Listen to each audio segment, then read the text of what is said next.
In the news this week, youth homelessness worsens as local charities struggle to cope with demands. The government imposed a 7.7% increase in household fees to fix the budget. And Comic Bonanza in Perth as fans rush into the Supernova Festival.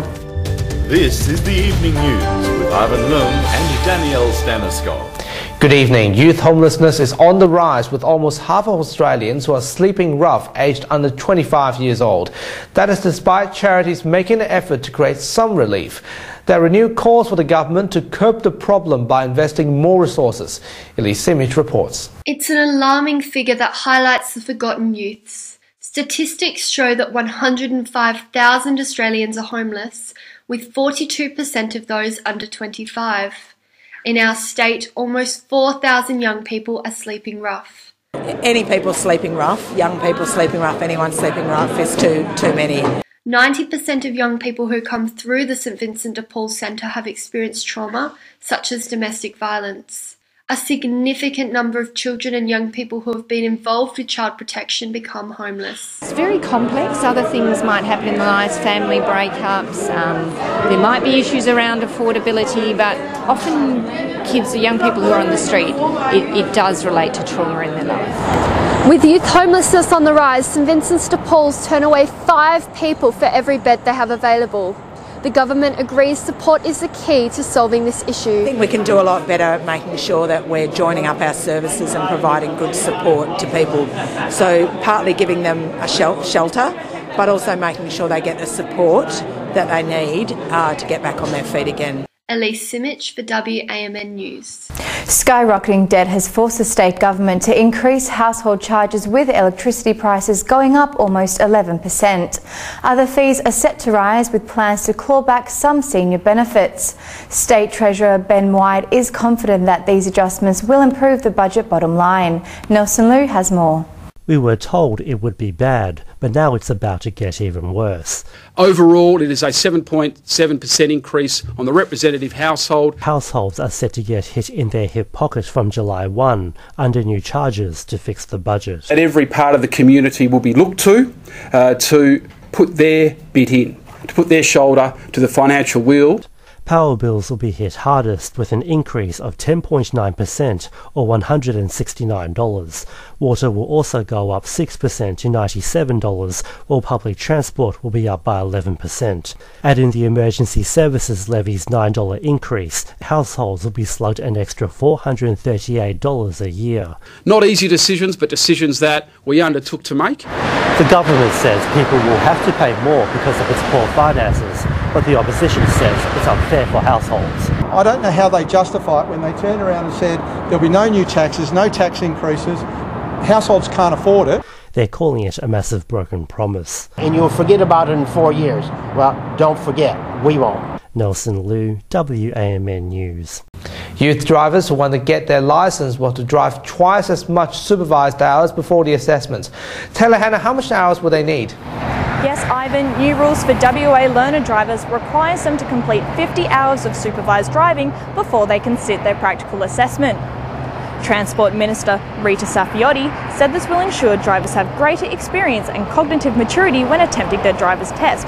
However, young drivers have a different opinion on the matter. It is too many. 50 hours still not enough practice. What's changed? Where's the new data that shows an additional 25 hours of learner driver supervision time is going to get a better road safety outcome for our young people?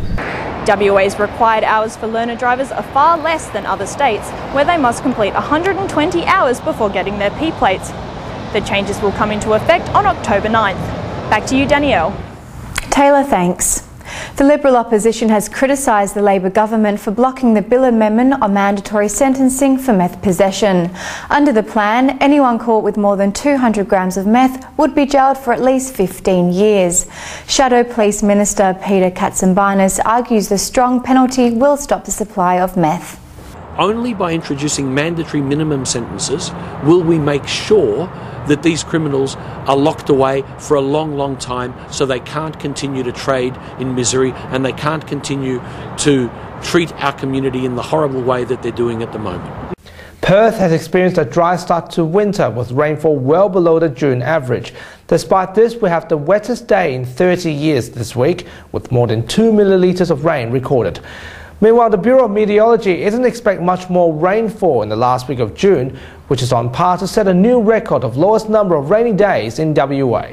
So combining the two of the significant rainfall events we've had, we've got less than 100 millimetres, just over 80 millimetres in fact, and that's well below the average of 172 for June. So we are very, very dry still, but we're in a much better shape than we were 2 days ago when we were looking at having the second driest June on record.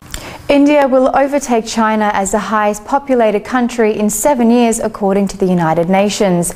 The organisation estimates that the world population will increase to 8.6 billion people by the year 2030 and more than 11 billion by year 2100. UN estimates international population is increasing by 83 million people every year. The Republicans' new health plan is already at risk, with 4 party members oppose the bill. The new healthcare scheme will abolish mandatory hospital benefits and health insurance requirements. The Democrats are also voting against the repeal of Obamacare and label the new healthcare proposal as the worst plan. And finally, this week, thousands attended the annual Supernova Comic Festival in Perth. Many young people dressed up as comic characters and snapped up souvenirs during the mad dash. Supernova is a 2-day expo dedicated to celebrating comics, cosplay, gaming, movies, TV shows, and everything else nerdy. Daniel Zachariah, event director, said Supernova is all about people who want to engage with imaginary worlds. The thing that I look forward to the most is just when the doors open and I just see all those excited faces streaming into the convention. That for me is the payoff. Just the smiles and everybody going, wow, it's here. And, you know, to open the doors means that we've succeeded in preparing everything. Supernova attracted 25,000 people through the doors and is set to be even bigger and crazier next year. Finlay Foster, WAMN News. And those are the top stories you need to know this week. We have the latest news on our website and Facebook. Until next week, good night. See ya.